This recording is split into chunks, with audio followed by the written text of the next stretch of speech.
looks like we are live. Let's hope that it fucking works this time and doesn't absolutely just railroad me. We live. See if...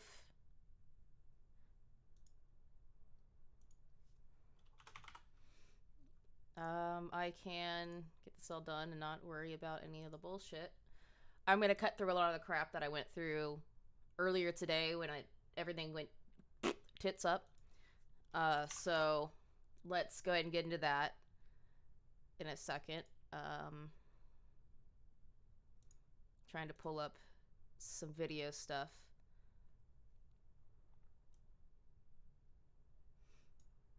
Yeah, it's a trench coat mobster. What's up, Franco? Okay, so I'm gonna just speed run this because I dragged it out a little bit earlier this morning. It was about Slenderman. Slenderman is the antagonist for the most part, or the main antagonist for the Marble Hornets series that I've been going over. He's basically a supernatural character that's fictional, that was created from an internet meme creepypasta on the Something Awful website in response to a Photoshop contest to create paranormal images.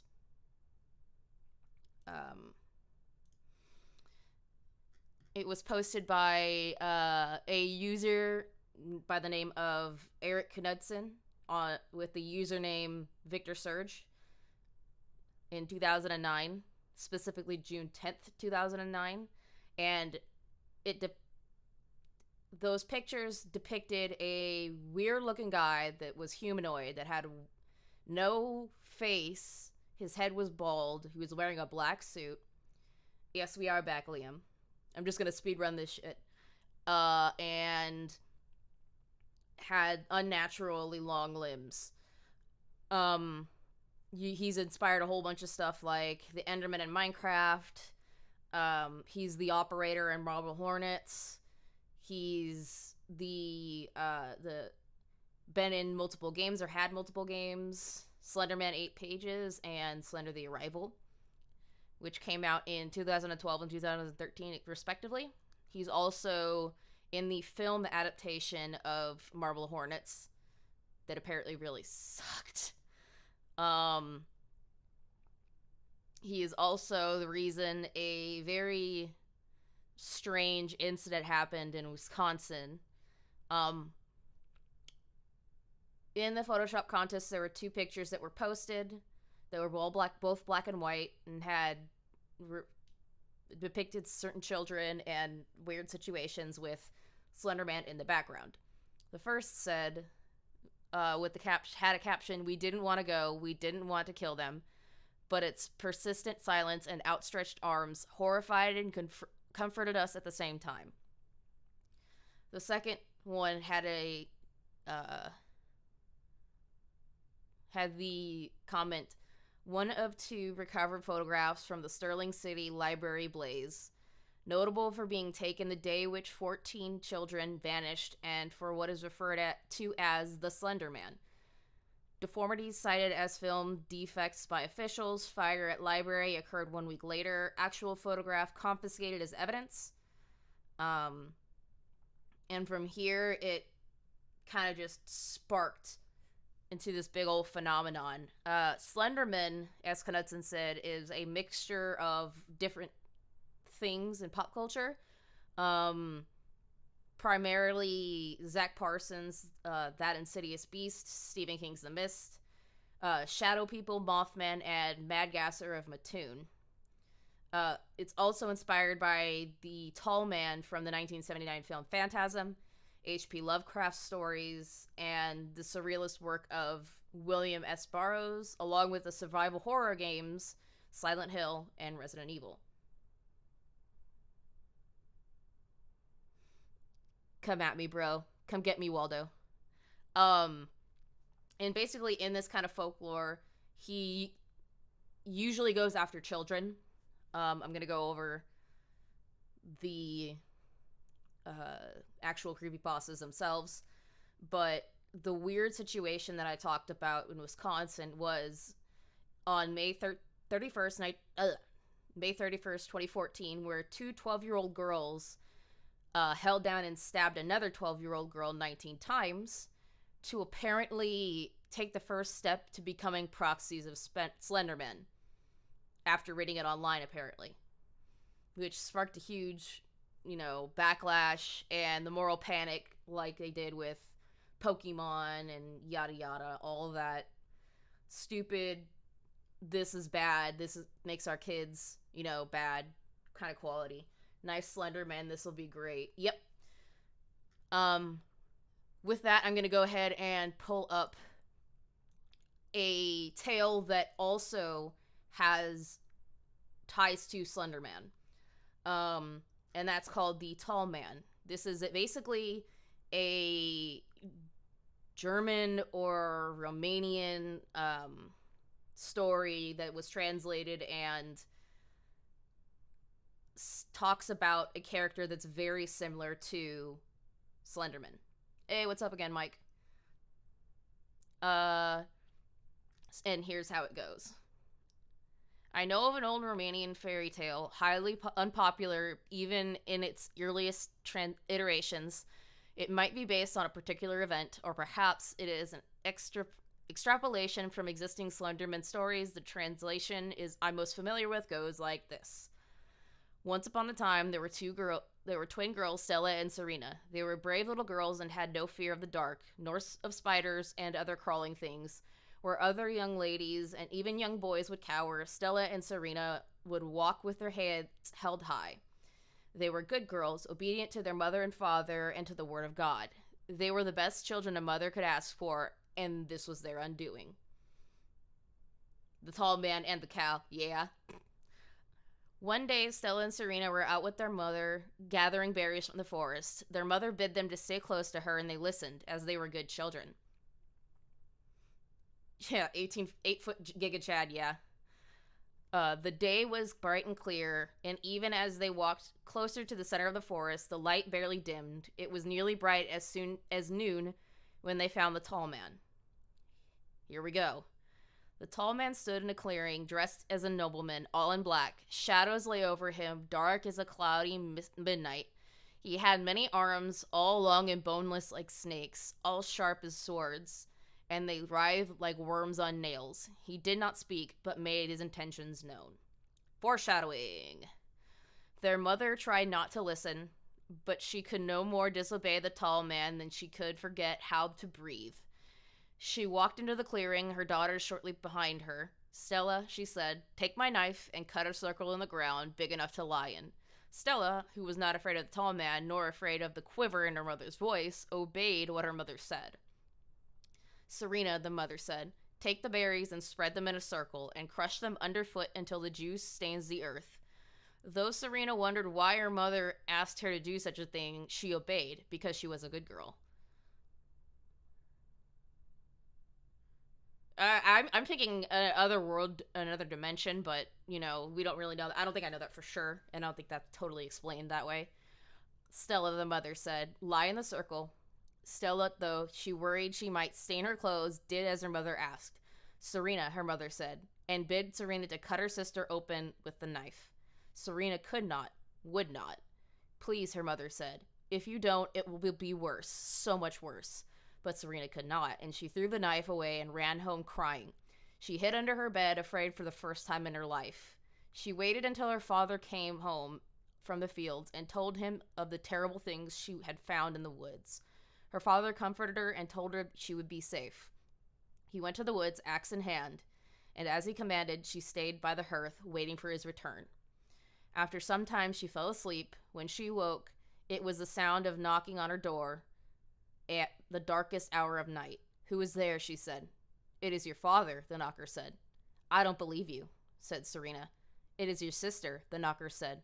It cannot be, said Serena. I am your mother, said the knocker, and I told you it would be worse. And the door, locked tight before her father left, fell open as if it had been left ajar. And her mother stepped in, her sister's head clutched in one bloody hand and her father's in the other. Oof. Why? Wept Serena. Because, said her mother, there is no reward for goodness. There is no respite for faith. There is nothing but cold steel teeth and scourging fire for all of us, and it's coming for you now. And the tall man slid from the fire and clutched Serena in his burning embrace. And that was the end of her. So this is the tall man story that is also kind of influenced Slenderman. I'm going to go ahead and pull up the pictures that were reminiscent or what really started this whole thing with Slenderman, and I'll point out exactly what's going on. Is it switched over yet? Yep, okay. So here's the first one. You can see these kids running away, and then there's Slendy right in the background. Tall Slendy in the black suit with the pale white face. The second one was posted is the second one below. And you see Slendy in the back with other kids, probably abducting them. So those are the two pictures that all of that came from. There's a lot of kind of lore behind him, but the initial creepypasta that came from this particular, I guess, post, it goes as follows. After waking up in a jolt, the girl laid in bed a few seconds later, reaching over to switch on her bedside lamp. She tried to remember exactly what had stolen her sweet slumber away. So we already know this girl. Later, we know her name is Lindsay. Just to preface that. When she couldn't, the brunette swung her legs over the side of the bed and heaved herself up. Checking the time on her phone, she snorted when she saw it was midnight, the witching hour. I have to say that that's wrong. If I'm not mistaken, 3 o'clock is the witching hour. Wrong. Knowing that sleep would only evade her, she left her bedroom for the kitchen, a good cup of coffee on her mind. As she passed by her front door, a chill spread like liquid fire down her spine. It was only winter, she told herself, focusing again on the coffee plan. Measuring out scoops, water, and preparing her cup kept her occupied, but as the dark liquid boiled, she had nothing left to keep her mind from wandering off. The chill returned, and she couldn't help but glance behind her to the front door. It stood there innocently enough, just like always. The deadbolt was still in place, and she could see nothing amiss with it. Turning back to her coffee, she did her best to forget about the feeling. With her cup in hand, she started back towards her bedroom. As she walked by the front door, she decided to take a quick glance out of the peephole to calm her restless mind. The chill worsened with each step she took towards the door and further away from the safety and warmth of blankets. Foreshadowing, that's not smart. This is the time in horror movies where you go, don't fucking go down the stairs, don't open that door. And they never listen. They always do the dumb shit. She pressed her empty hand against the cold metal door and took a deep breath before leading her eye to the peephole. At first, she could only see an inky blackness and somehow seemed to swirl in itself. When she blinked in surprise, the void melted away. She wished it hadn't. In its place, there stood what she could only guess was once a man. The limbs were long and inhumanely awkward, with bulky joints branching off into several arms, not unlike the branches of a tree. The creature was draped in a black suit, somehow making the thing more nightmarish to her. The icing on the proverbial cake, I love that. The icing on the proverbial cake is like one of my favorite sayings. However, was what passed as the hellish thing's face. It was as though her mind blurred the ghastly visage to spare herself further shock and horror. She shoved herself away from the door with the hand still pressed against it. The scalding mug of coffee fell, the liquid burning her bare legs, as she fell backwards and tried to crawl away from the door. Adrenaline rush.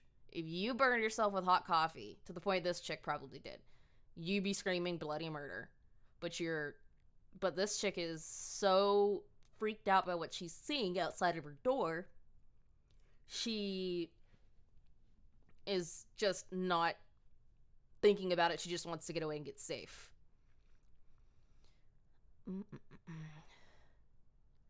As she crabbed walk or she knew somehow that her mind hadn't been playing tricks on her. As she walked away from the door, exorcist style, she watched as tendrils as black as the void she first saw snake around through the cracks. The girl was trapped between the instinct to flee and the gut feeling to not turn her back to the door. When the door jolted, the urge to flee overcame her and she slipped in the burning liquid as she tried to make it back to her room. She knew deep down that she was trapping herself in a corner, but she had to get away from the door. The girl was halfway down the hallway when she heard the previously locked door creak open. She screamed and slipped into a wall, cracking her chin on it and it stunning her. After that, there was only blackness. And then there's a pause because it starts up somewhere else later. Nicole, a warm male voice, snapped the woman out of her trance. As she turned around, she was met by one of her sister's doctors. She nodded, not sure if she could say anything, or even if she could find her voice if she did have something to say. That morning, she had gotten an urgent phone call from the hospital, saying that her sister, Lindsay, was there. Before they had even let her see her, the doctors had pulled her off to the side and insisted that they talk to her about what might have happened. Phrases like self-inflicted and assault had been thrown around, and Nicole felt her mind reel. She still hadn't fully understood what they'd been saying until she saw Lindsay with her own eyes. Her little sister had a bandage wrapped around her head, covering both of her ears as well as her eyes. They said it was to keep her now deadened eyes from drying out and to try to keep infection out of the wounds Lindsay had made to her ears. The doctors had guessed that either she or someone else had jammed a pencil into them to keep her off balance or to deafen herself against something. There was a mix of first and second degree burns on her hands, legs, and feet from what was assumed to be the coffee her neighbors found slipped all over the entry to her apartment. As Nicole walked into her sister's hospital room for the first time, she thought she had spied the silhouette of a man in the window. That, she knew, wasn't possible. Her sister's room was on the third floor of the hospital. And there's the original Slenderman. It's Creepypasta, I guess. The story that came after these were picked up. There's some other stuff that about him that kind of tells us a little bit more about Slendy. And this is what it says about his kind of characteristics and such.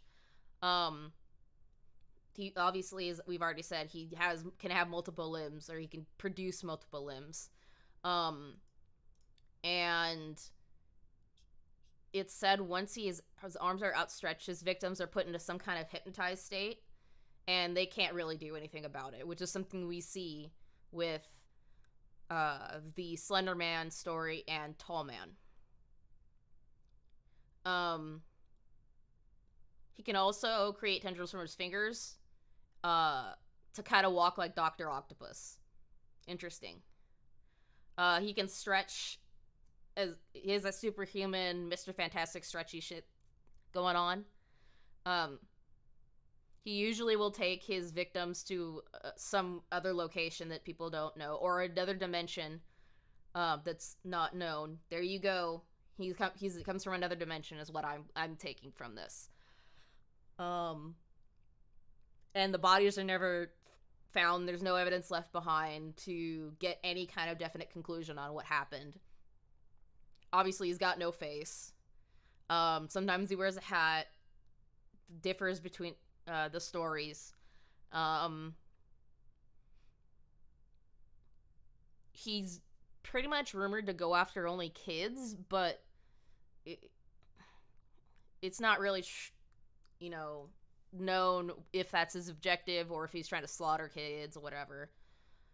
He usually shows up in the woods and areas that are suburban-esque, and usually with groups of large children. I guess you could say he does. He kind of appears to float or drift rather than walk. Kind of like he's levitating. Yeah, he's a dapper fellow with the suit. And he can kind of remain...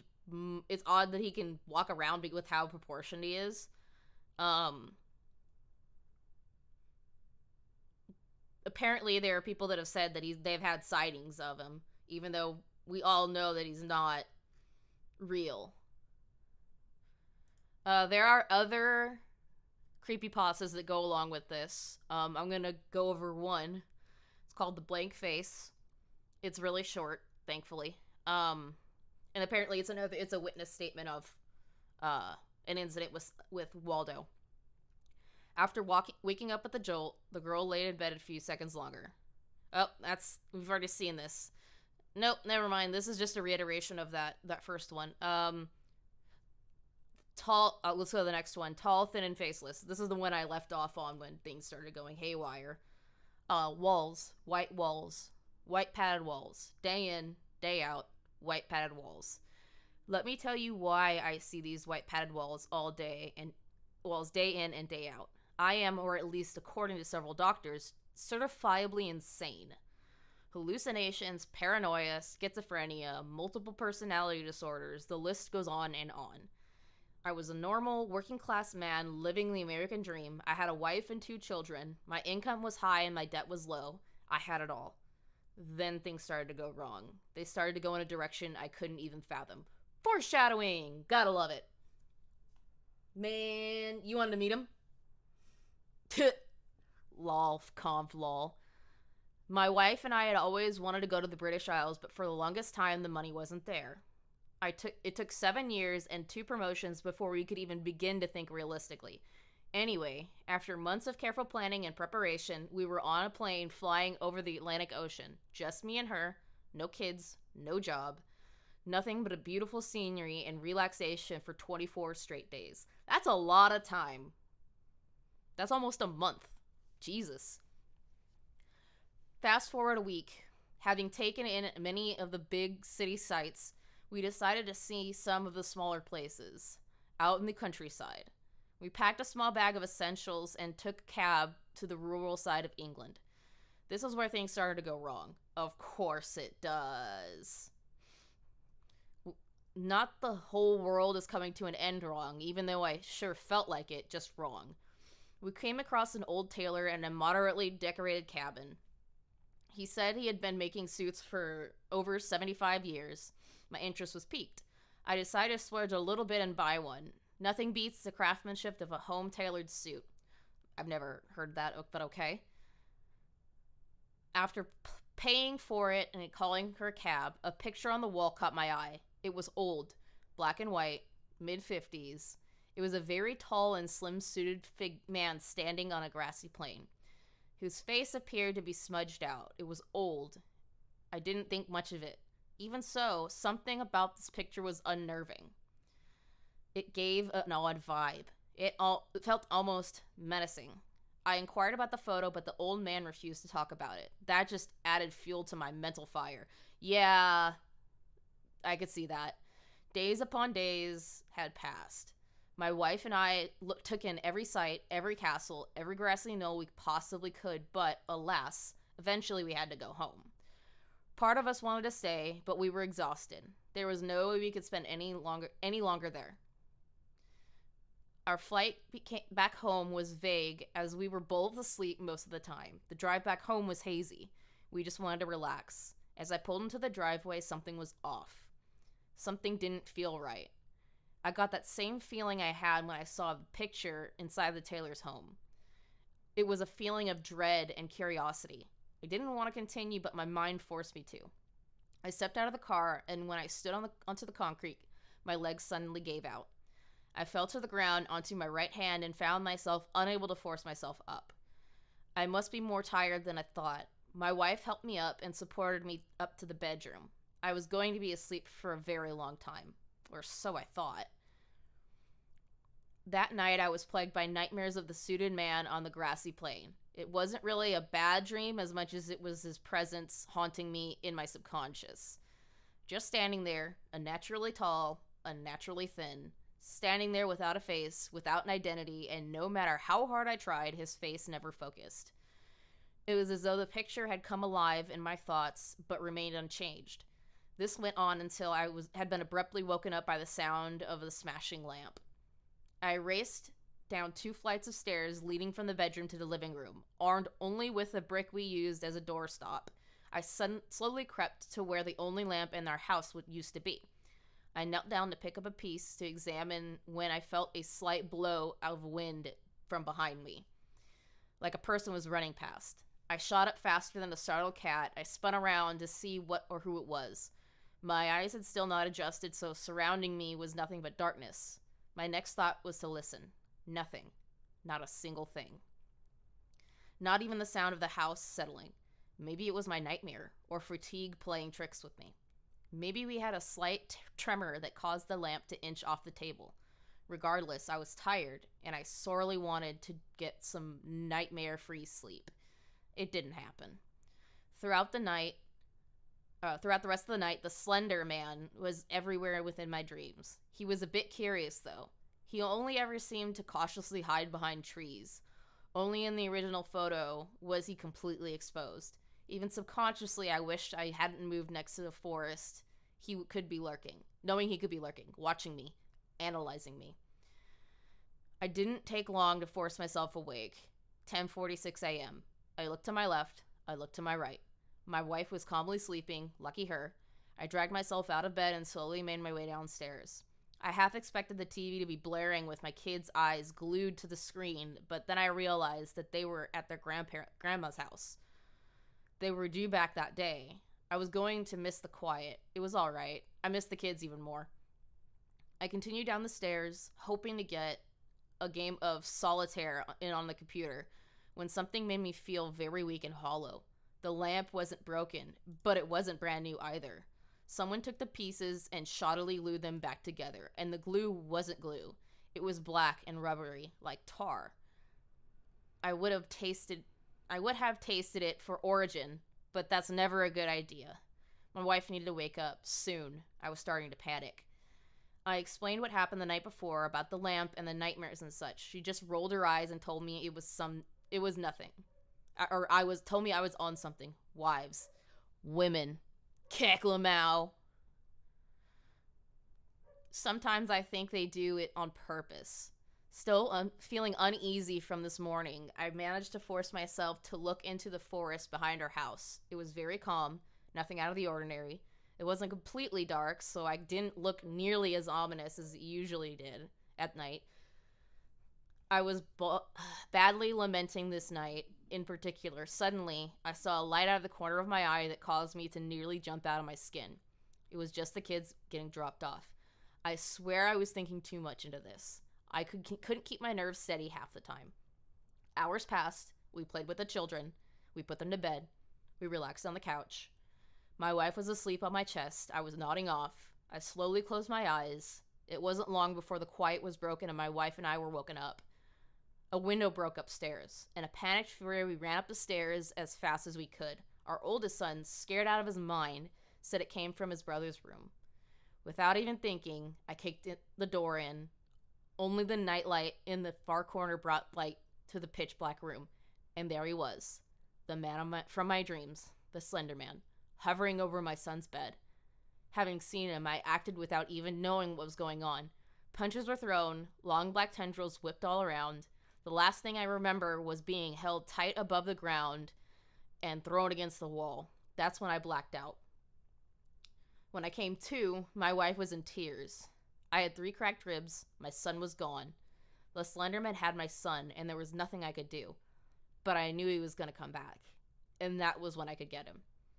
The rest of the day was full of emotion. My wife could hardly stop crying. My other son was in a constant state of shock.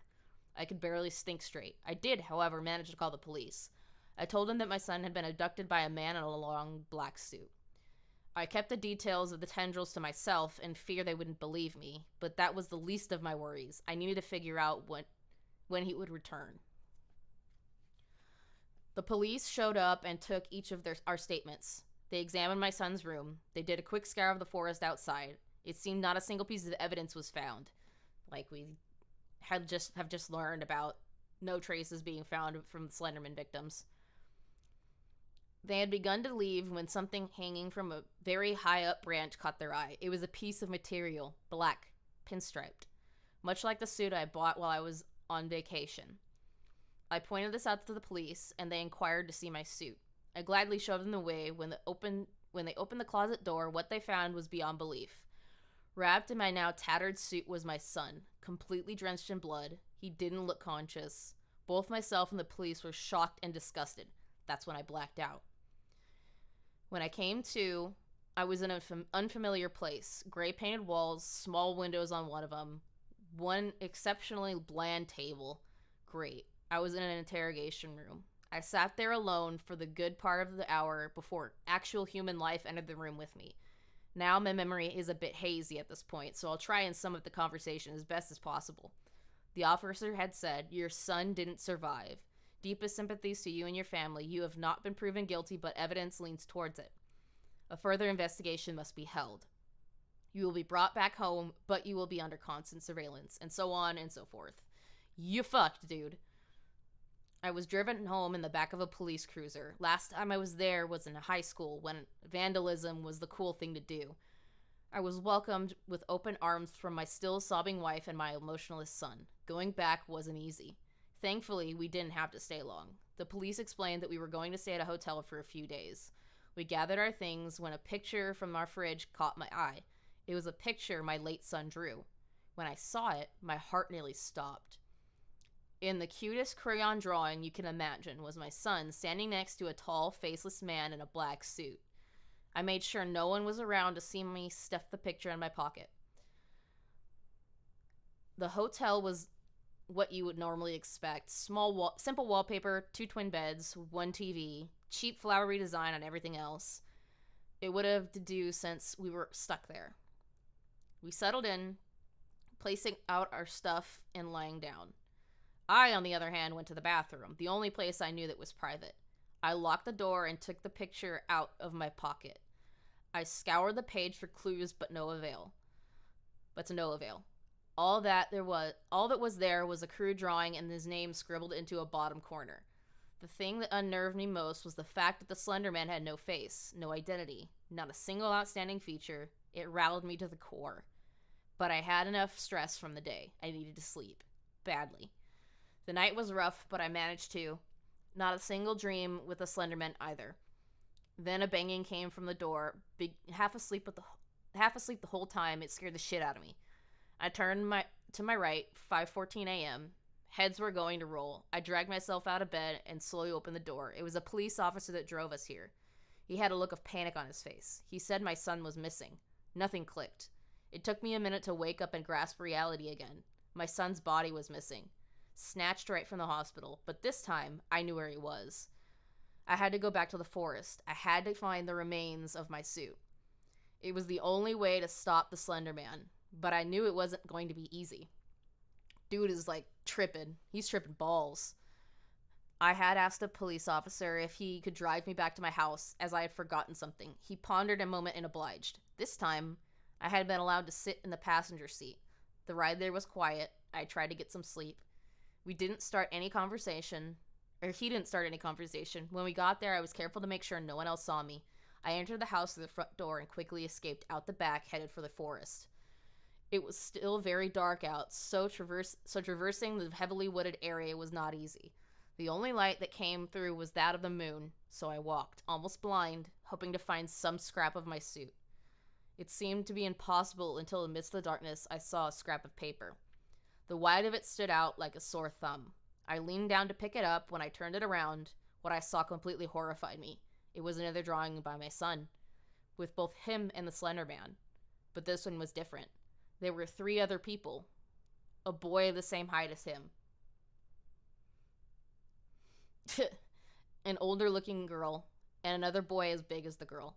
Then it dawned on me. It was us. My family. My son drew us with the Slenderman.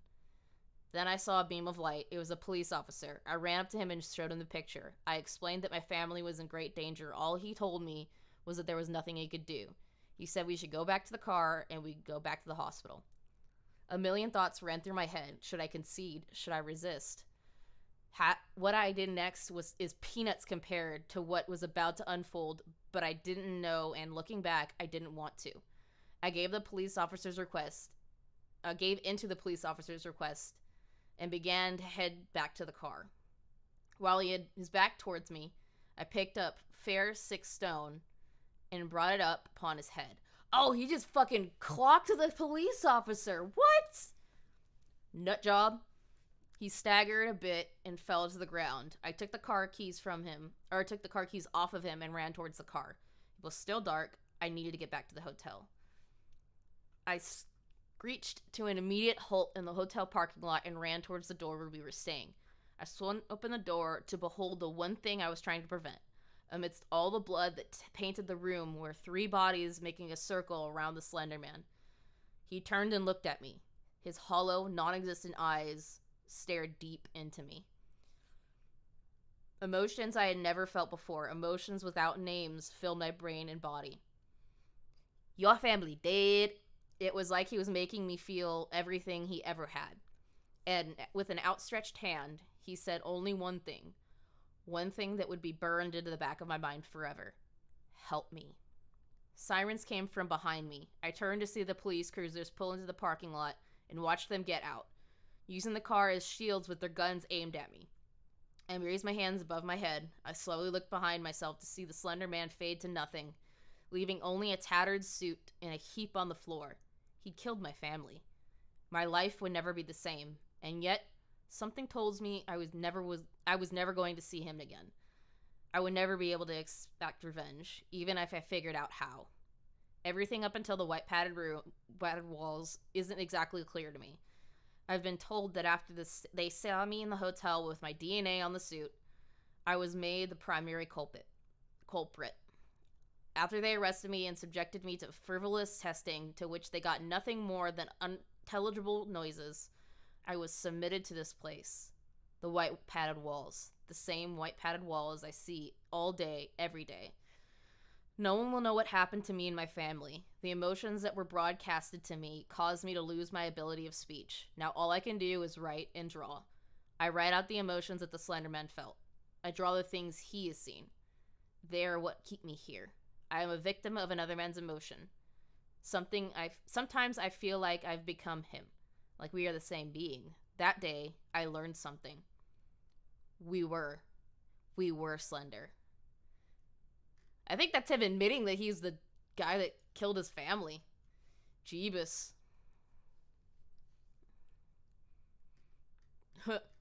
That was a big old twisty-turny mess.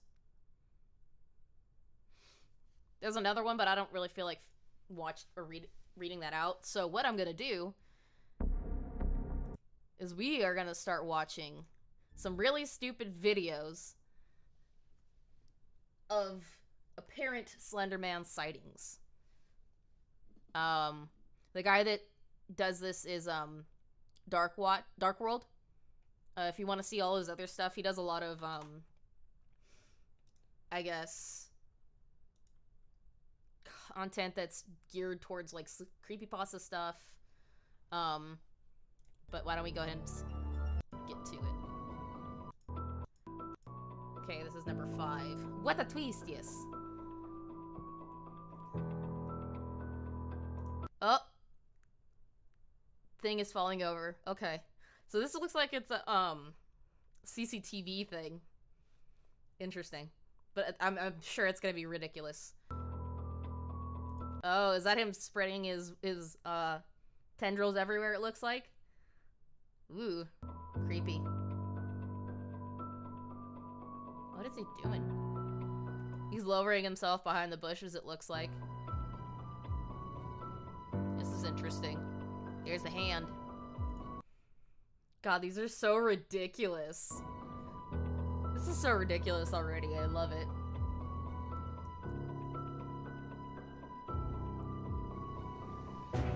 Really weird. Yeah, we saw it. It's right there. Okay, let's go to the next one. It's kind of funny, though. It's really funny looking. Oh my You're at a game store? Where's Waldo? Where's Waldo? What? This is so obvious. At this point of the review, I thought I saw a strange figure in the wheat field. No shit. Hey! Slendy's there. I see Slendy. He's just like standing way out there in the distance. Like, dude, what are you doing? Oh no. Oh no. He found you. Oh no. Oh no. You fucked. You saw him, now you fucked. Run away. I'm assuming he's running. Cause like, I'm assuming this guy's running for like his life. Lol, Duke Nukem Forever, no wonder Slender was haunting him. Yeah, that was a really bad game. Really bad. At first I thought it was just a scarecrow, but then I realized exactly what it was. Of course you did. Weirdo. Okay, so you're running down the stairs. Are you trying to go outside and look at it? Because if that's the case, you're fucking stupid.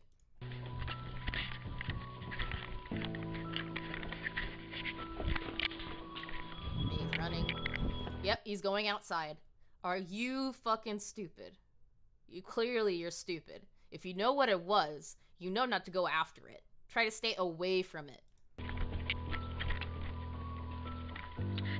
my god. What are you doing, homie?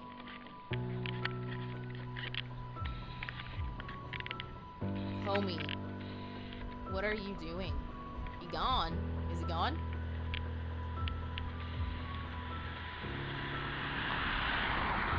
You're fucked, homie. Homeboy, you are fucked. What are you doing?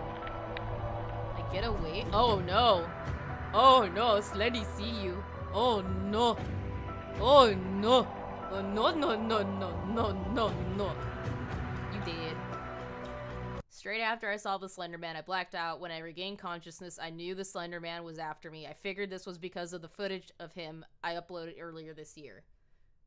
But first, let me take a selfie with Slender. Yeah, right? People do the dumbest things. Okay. Slendy! Dude, that's a guy with a bag over his head. Come on. Come on. Do not doubt his existence. Oh. Next. I have a lot of these, by the way. I think it's funny to watch. See. He's hiding. He's hiding behind the house. He says, hello, I'm going to stalk you now.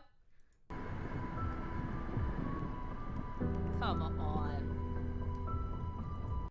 That is so dumb looking. Oh my god. Oh, he sees you. You fucked. You fucked now.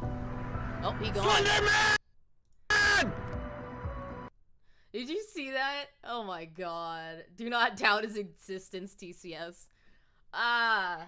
This is so ridiculous. I love it. Slenderman! Next. Dude, people are so dedicated to this shit. It's kind of funny. Why are you out in the middle of the woods, homie? Why? I don't know why we're in the middle of the woods. People are stupid. I don't get this. People are stupid. People are dumb. Where's Waldo? Where's Waldo?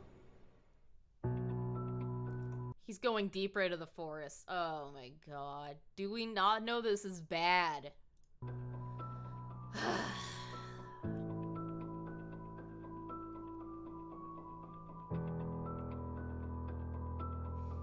Okay. I see where you're walking. Hi, Slendy. Hello. Hello. Did you not just see him, homie? I saw him. fuck now? Y'all in the you in the new dimension now. You're in another dimension at this point. You done fucked up. Oh, Slendy. You're going. What are you? You're going towards him? Oh, he's gone again. He's gonna pop up out of nowhere. Watch. Like, this is the most formulaic shit. Like, you see him, he disappears. You see him, you look away, he disappears again. And then he's gonna pop up out of nowhere right in front of you. Watch. It's always how it is. Oh, what's over here? Where's the creepy guy?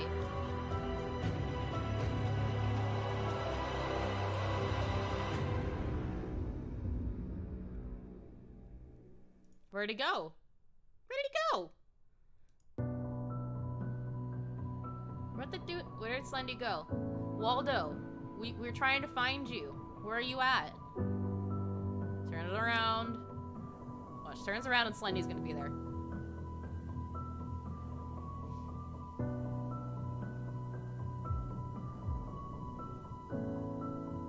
You're fucking stupid. Peekaboo. There's a chair flipped over. Okay. Cool. It's spooky. Is spook. Or it's a stool. So much spook.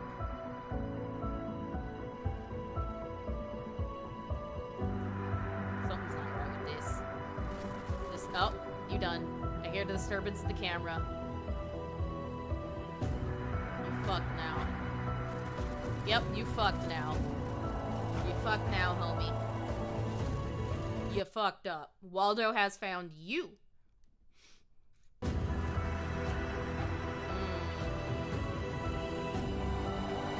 Waldo has found you. You have been founded, and now you are in a different dimension. You're dead. Last one of this particular set. Oh, dark one this time. I'm gonna catch him on camera. Look how dark it is. How are you gonna see anything? I don't... Really bad. 1996? That's some good editing right there. Some good editing to add in the date and time. Let's see where Slendy pops out at. Where's Waldo, guys? Where's Waldo?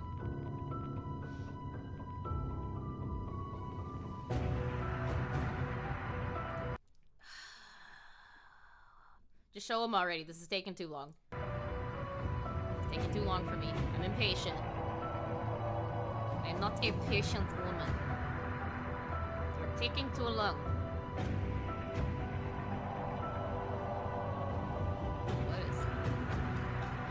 Oh, Lord, this is... Oh, hi. Right in the middle of the road. Of course he is. Of course he's in the middle of the road. You're dead. Bye! Battery low. Okay, we're gonna go to the next one. But, I think these are the funniest things ever. Thank God we met some half-decent people. Because, like... They look so ridiculous. They look so ridiculous. So costumey. But I love it. I can't help myself. Blair Witch Project it, guys. Oh my god. This is so ridiculous. Really? Oh my god. This is so fucking dumb. That is so dumb. It's like a little kid in a costume. Like, what? No, come on. You could do better than that. There's one thing I hate about people who take movies like this. Is getting scared and running away. I need to find it. I need to find out what it is. This is... Oh my god. This is so ridiculous. I need to find it. I need to find what it is. Okay, let's see how ridiculous this one's gonna be. Humana, humana, humana, humana, humana. Where's Waldo?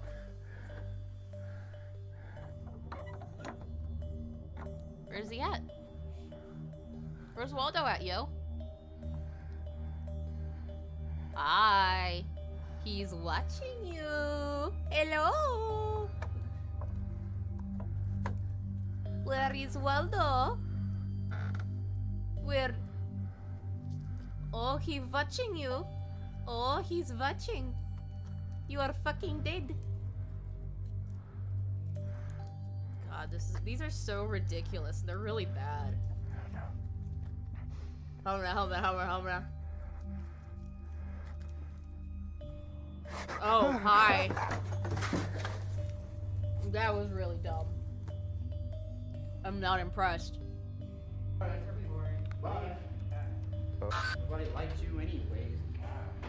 Nobody liked you anyways. Why am I even filming this? Because I'm gonna fit your watch. No, you can't. 1. See this, you see? You hear this? 2, 3, Saying I'll pick you up. 4. Dude, you are doing that wrong. What is he? Where is he?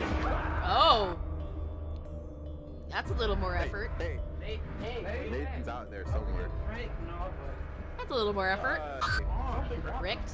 Maybe use some branch or something. He's not very good at his tricks though. Hey, so. Nathan, come on, man. I don't see any trees. Come on, homie. Don't play tricks with me, man. Don't play tricks with me, man. That ain't cool. That ain't cool. You took away my shine. You took away my shine while I was improperly lifting really heavy weights and about to throw my fucking back out.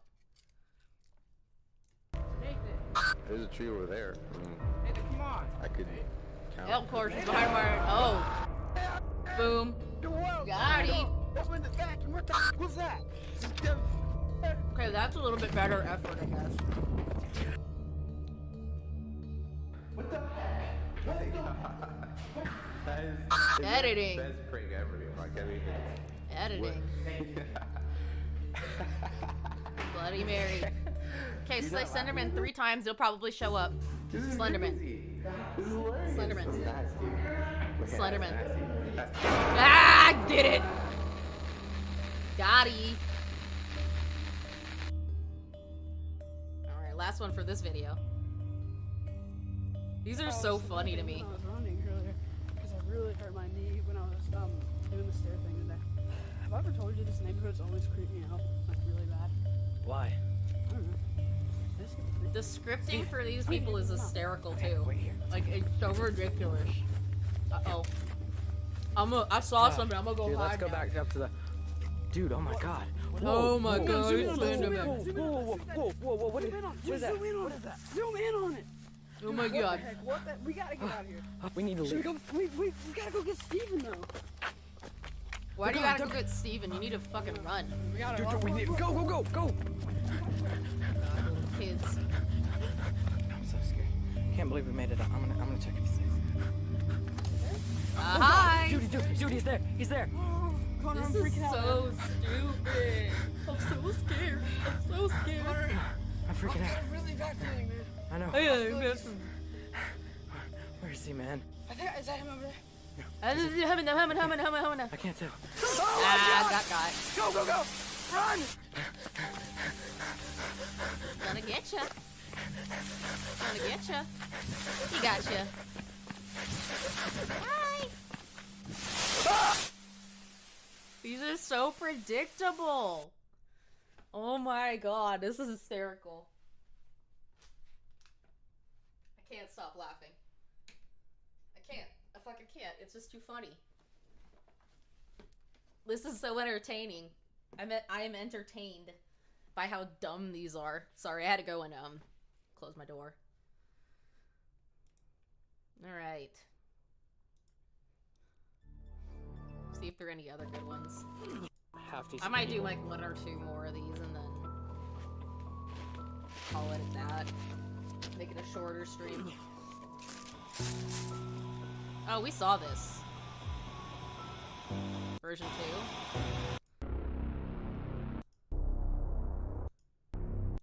2. Are you like reusing the same shit? It looks like they're reusing it.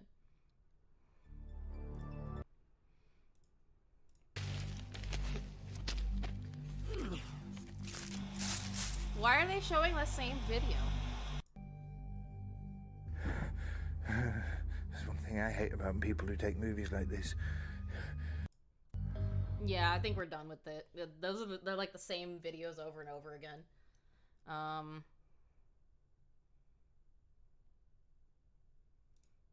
Let's see if we can find one that isn't the same. Like, how? It annoys me when people reuse the same content. As I walk through the valley of Power death, of Christ I compels fear no you! evil. I fear no evil. I was really dumb. Oh my god. Can you just... Dude, what's with your fucking elbow? Did you hurt yourself? No, it's just the lighting. Hi, buddy. Hi, Waldo. How you doing? Yeah, we'll do this. Finish this one up, and then we'll be done. Jades! Are we in Suicide Forest again? Looks like Logan Paul. Off-brand Logan Paul. Dude. This is just so fucking funny. Hi!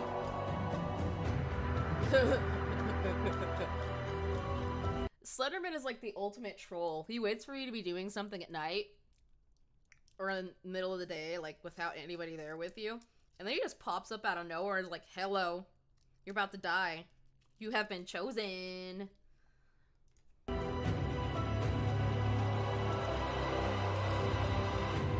Show me something funny. The fuck? What's going on? Man, there's something out there. There's something out there. Hey, what's up, Dev? Glad you can make it even though we're about to close everything out after this video. This is just so ridiculous.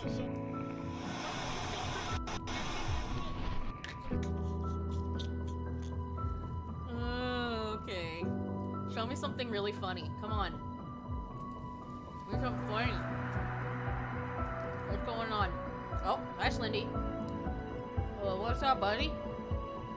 Hanging out in the background over there. What's up? Homie? It's so funny. People put so much effort into this, and most of the time it's just so funny looking. Dude riding his bike, not even realizing what's going on over there. That's so funny. What are you doing?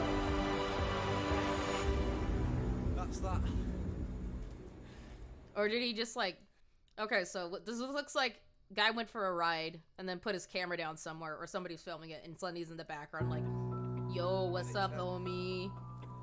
Whoa. You're oblivious, bro. Oh, look at you. You can lift your bike. Oh, you so strong. Good stuff. So strong. Okay, guys, that's pretty much everything I have for Slendy. Next week we're gonna get back to Marble Hornets and start season 3 up. As far as I'm aware, there's season 3, and then it goes to the comics, which I will cover as well, and that'll probably just be one stream, since I think there are only like 3. But other than that, that's pretty much all I got. I'm also working on the part 2 of the Toy Box Murders. And it's gonna be that one's gonna be even longer than the previous, because I've only gotten, I have like 200 pages since I've stopped in the book that I'm reading on it. That's really detailed. And I've only gotten like 20 pages further into the book, and I've got 5.5 pages of script already written. So that's ridiculous. Anyway, I'm really trying to get the sub rate up a little bit more. I am going to be streaming tomorrow, picking up the game streaming again. So I'll be streaming Evil Within, and then I'll probably stream Evil Within 2 once that one's done. If you guys have a suggestion on a horror game you'd like me to play, let me know, and I'll look into it. Because I really like playing horror games, and I think that would still be fun to do. I'm also working on getting another series started up where I review 80s horror films. But that probably won't be coming for a couple of months. I'm waiting on the commission from Kat to get done, and then I'll start working on that stuff, because I want to have an avatar that suits that better. So hopefully y'all will be able to see that, and have a wonderful day and sweet nightmares.